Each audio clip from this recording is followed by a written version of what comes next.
Assalamualaikum warahmatullahi wabarakatuh. Eh, di sini saya akan menjelaskan mengenai materi distorsi pasar dalam ekonomi Islam. Perkenalkan, saya Arista Putri Sagita dari kelompok 8.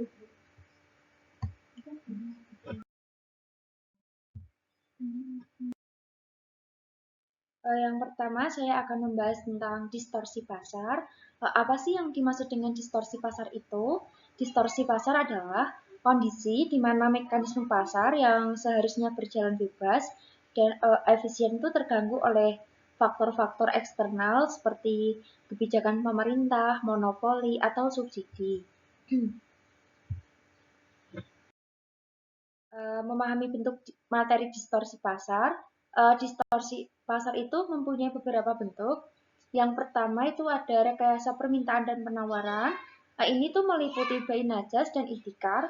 Dan yang kedua ada taglis. Dan yang ketiga itu ada takrir. Rekayasa supply atau rekayasa penawaran itu memiliki contoh yaitu ihtikar, dan rekayasa demand atau rekayasa permintaan itu memiliki contoh yaitu buy najas. Rekayasa itu apa sih?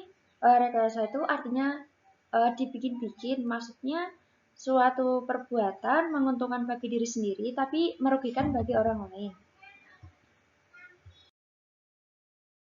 Memahami buy najas itu bila seseorang itu menciptakan permintaan palsu atau false demand, seolah-olah banyak permintaan terhadap barang yang ia jual sehingga harga menjadi naik. Ini ada kurva rekayasa permintaan. Enggak apa ya teman-teman, cari ikan. Ini garis yang berbentuk horizontal menunjukkan price atau harga. Dan ini garis yang berbentuk vertikal menunjukkan quantity atau jumlah. Dan garis ini, garis supply, bisa disebut dengan garis penawaran. Dan ini garis demand atau garis permintaan. Katakanlah awal permintaan masker itu tadi 500 pieces. Dan ini harga masker per piecesnya itu masih Rp1.000. Harga ini tuh masih normal, masih mampu dibeli masyarakat atau seseorang. Dan kemudian tuh terjadi isu rekayasa corona yang awalnya permintaan 500 pieces, itu permintaan konsumen menjadi naik menjadi 1.000 pieces. Dan akhirnya si produsen juga menawarkan harga dengan harga yang lebih tinggi, yang awalnya per piecesnya itu Rp1.000, menjadi per piecesnya menjadi Rp2.000. Ini ya. Dan ini garis ini tuh garis khusus untuk si produsen atau perusahaan, dan garis demand ini khusus untuk si konsumen. Tujuannya itu untuk menambah atau menyetok barang ya teman-teman.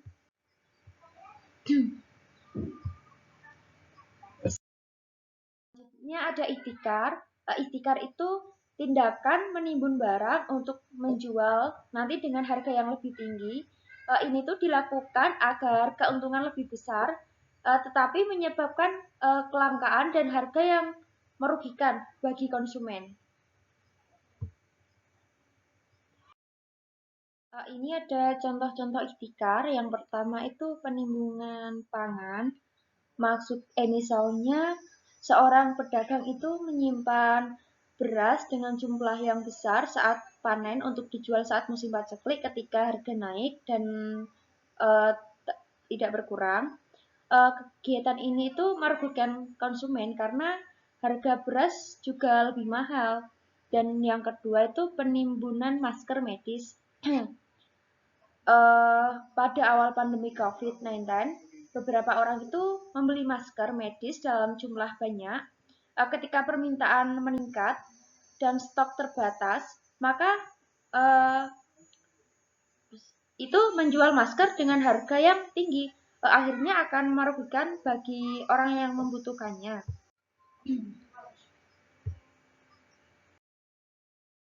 Ini ada kurva rekayasa penawaran. Kurvanya dapat dilihat sendiri ya teman-teman dan bisa dipahami sendiri ya. Makasih.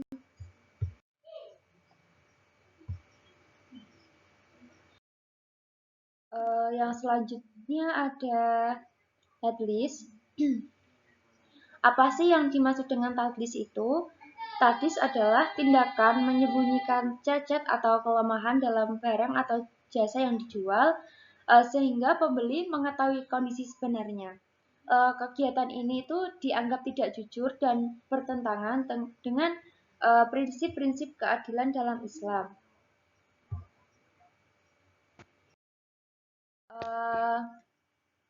Yang selanjutnya itu ada takrir. Apa sih yang dimaksud dengan takrir itu? Takrir adalah kegiatan menipu atau mengelabui dalam transaksi dengan memberikan informasi yang salah atau menyesatkan tentang barang atau jasa yang dijual. Ini tuh dianggap tidak jujur dan tidak adil dalam ekonomi Islam. Contohnya itu menjual tanah dengan menyatakan bahwa tanah tersebut itu subur dan cocok untuk pertanian, padahal sebenarnya tanah tersebut gersang dan tidak cocok untuk ditanami atau dijual.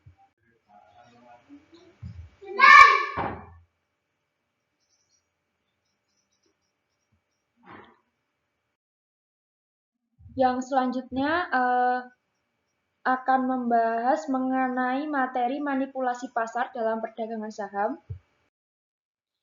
Apa sih yang dimaksud dengan manipulasi pasar dalam perdagangan saham?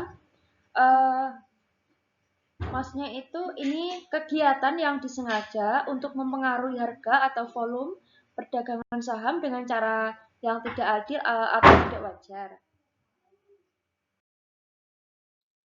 Manipulasi pasar dalam perdagangan saham itu memiliki beberapa bentuk. Yang pertama itu ada mekanisme perdagangan efek menurut perspektif Islam, dan yang kedua ada tadlis, dan yang ketiga ada takdir dan ikhtikar. Berikut ada tujuan spesifiknya. Yang pertama itu keuntungan cepat, lebih cepat. Dan yang kedua menghindari kerugian. Dan yang terakhir mengelabui investor. Sekian, terima kasih penjelasan dari saya. Jika ada salah kata maupun ucap, mohon maaf yang sebesar-besarnya. Wassalamualaikum warahmatullahi wabarakatuh.